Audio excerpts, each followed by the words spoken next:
Hello, everyone, and welcome back to another episode of Unpopular Opinions with me, Randy Prizzle. How you guys all doing out there? Everything good, shway, crispy, Ari? Let's get on to this episode of Unpopular Opinions. Big up first-time watchers, season watchers. You know what this is all about if you're a season watcher. If you're listening to music for 40 plus minutes, listening to an album is pretty much always better than a playlist. I disagree. I think it depends what album it is. I think with a playlist, you're generally going to know all the bangers that are going to be on the playlist. You're generally going to know. Like for me, I do like to play some 80s, or I do like to play some 90s. Now, majority of the music that I play in the 80s playlist, like your Madonna's Get Into the Groove, you gotta prove you're not to me. Do you know what I mean? To like some of the good songs of Stevie Wonder and that, you know what I mean? Or Lionel Richie. All night long, all night, all night, all night long. So yeah, it's good sometimes when the playlist is there and you know what the hits are that are playing on the playlist. So for me, I do prefer a playlist than an album. But it also depends what album it is. Because obviously certain albums do slap. But for me, playlists, they can last literally all night long, no pun intended, because they can go on 6 plus 8, 9, 10 hours, depending how fat that playlist is. Because if it's a playlist, it's massive, it's huge, it's bigger than an album. Album's about an hour. So playlist generally keeps you in the mood all the time, especially if you know what type of music it's all about. Next one. Ice cream does not belong on warm baked goods. So they're trying to say like cookies and brownies and apple pie and stuff.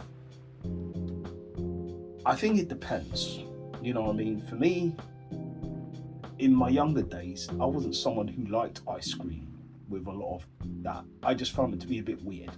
The combination of hot and the combination of cold back then, like the Katy Perry stuff. Hot, then you're cold. Yes, then you're no. Back then, that was probably the issue for me. Maybe because I had some issues going on with the mouth and that. Generally, pause. You know what I mean? In terms of where the heat and then the cold combining just messed up the equilibrium and everything. Caught me in a bit of a daze. You know what I mean? But I've tried it down the line when I was more of an adult, when I could have stuff that contained milk and eggs. So it didn't really matter too badly. You know what I mean? I've had apple pie with some ice cream and it tasted all right. So I think it depends. I mean, that's just what I think there. Certain things, I just don't think it slaps with it. Like if you're trying to dunk your tea in a biscuit, dunk your biscuit in the tea, wrong way around. I just don't think that is generally my thing, but some people like that and that's their thing, but that's not for me. Next one.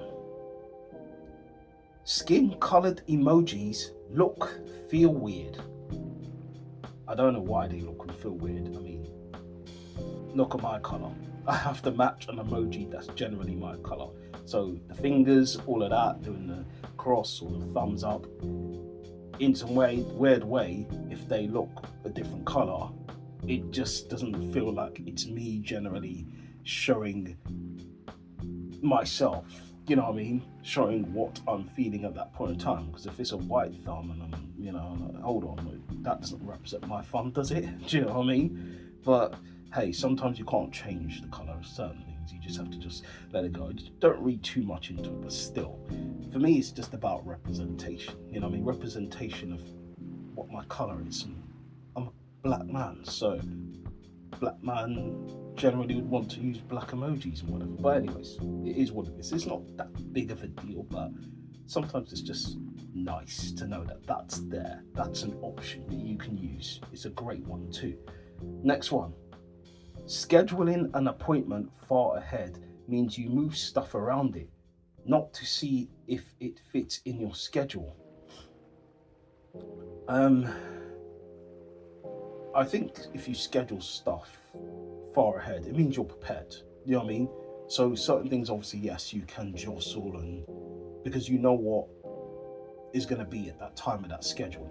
So people would know in advance, or if you've booked an appointment or something, then nothing else can really change because that day has been penciled in for a long time. So it's smart in a weird way. You know what I mean? You've planned ahead, as they say. You know, you've got that on lock. So when certain things can change, you could be like, well, I've scheduled that in, so I can't change that because that's been scheduled in. So it is what it is there. Alright, well that's it guys for this episode of Unpopular Opinions. First time watchers, season watchers, big up yourselves. If you've seen this episode or any of the previous episodes, you know what to do below. Tell the people them all about Crazy Insane in the Membrane how your boy Randy Prizzle is. But cool, thanks again for your time guys. You know what we usually do here when I finish? I'll give my opinions and I'll react later on. Let's go.